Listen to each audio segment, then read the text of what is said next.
Ni mu butumwa witwa Kamikazi Dorcas ndetse na Ishimwe VESTINE banyujije ku mbuga nkoranyambaga zabo ziganjemo urubuga rwa Instagram bagaragaza itandukana ryabo ndetse na MIE Music.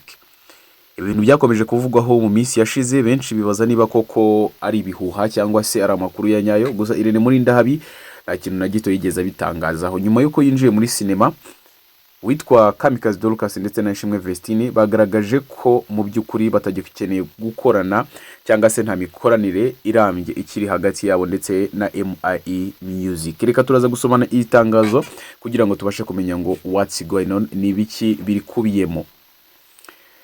Ni tangazo ubwo na scrollingaga ku mbuga nkoranyambaga za VESTINE na Dorcas naje kuhasanga zitwa press release VESTINE and Dorcas announce termination of partnership with me.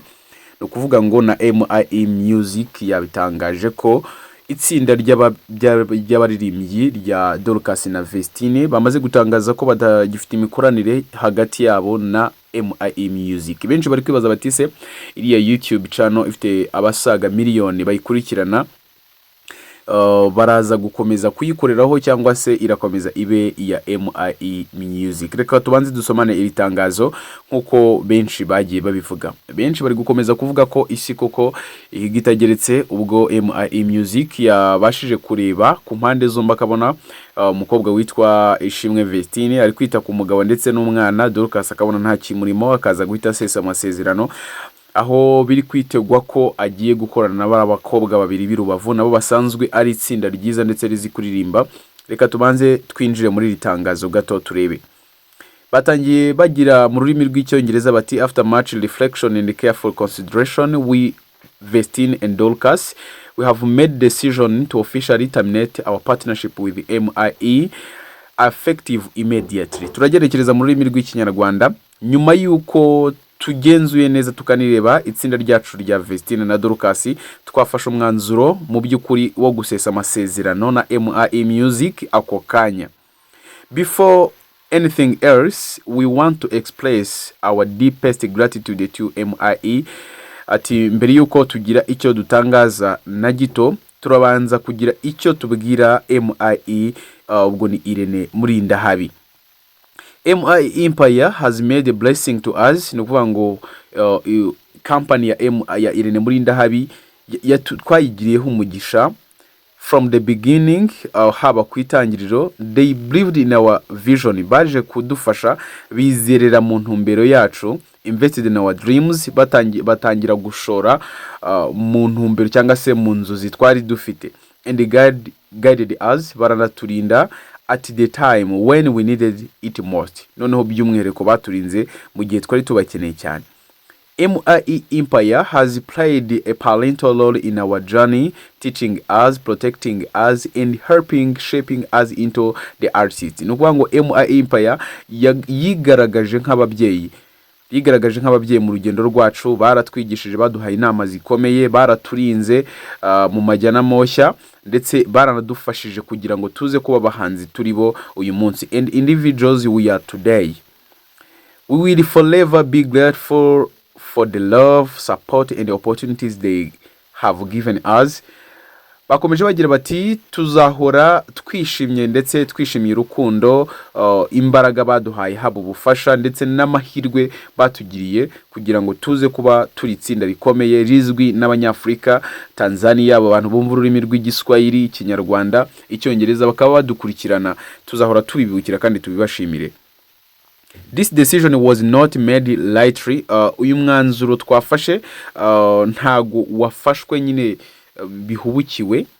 We are proud of everything we have accomplished. Twishimiye byinshi twagezeho together turi kumwe na MIE Empire, and memories we have created, ndetse n'inzibutso twagiye tugirana. Murabizi ko bagiye batembera mu bihugu byo hanze.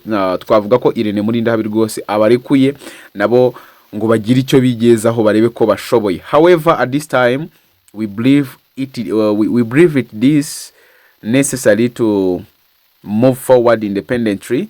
Ati twizeye ko tugiye kwikorana twenyine in alignment with our vision, tukaba tugiye kugira izindi ntumbero zacu, values, indangagaciro, and the future we are building, ndetse n'ejo hazaza hacu turimo turiyubakira. We hold nothing but respect. Dushobora kuba nta kintu twafashe, ariko ahangaha harimo isomo. But respect, dushobora kuba nta kintu twafashe ariko turabyubaha, and appreciation for entire MIE team, ndetse tukanashimira byimazeyo itsinda rya Irene Murindahabi. We wish them continued success in all their future individual endeavors. Turabifuriza ko bazagira nyine success, bazagira insinzi mu bintu basigayemo byabo barimo barakora. To our fans, ku bafana bacu cyangwa se abakunzi bacu and supporters, ndetse n'abandi badufasha, thank you for being with us in every step of the way. Turabashimira ku ntambwe twagiye dutera, ndetse mukaza no kutuba impande.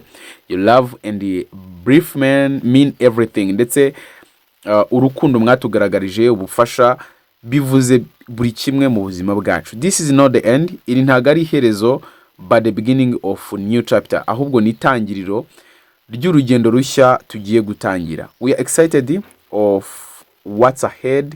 Twishimiye, no kuvuga ngo mu by'ukuri bakomeza kuvuga ko bishimiye ibyo bagezeho, but we can't wait to share it with you. Ariko ntago twagombaga kureka kubibasharinga cyangwa se kubibasangiza with love and gratitude, ndetse tubibasangizanya urukundo. No kuvuga ngo bamaze kugaragaza ko batagikorana cyangwa se nta mikoranire irambye iri long lasting bafitanye na MIE Empire. Reka dushimire bamwe mu bakomeje kumva iki kiganiro. Turaza gukomeza kureba ibyo Irene Murindahabi abasha kuba yabiposinze cyangwa se yabivuzeho, ndetse n'abakunzi babo muri rusange. Ariko ibintu twakomeje kubibabwira ubwo twakoreraga ku muyoboro mugari wa Kigali Ways ukurikiranwa n'abasaga 44. Twakomeje kubabwira ko mu by'ukuri ibi bintu bitari long lasting, kuba bazakomeza kugumana n'iri tsinda. Reka mbashimire, ngende twashanivo, muze kugira ibihe byiza. Aha ni kuri Kigali Trends, kandi subscribe kugira ngo tuzajye tubana mu makuru nk'aya ngaya, ndetse na Kigali Ways.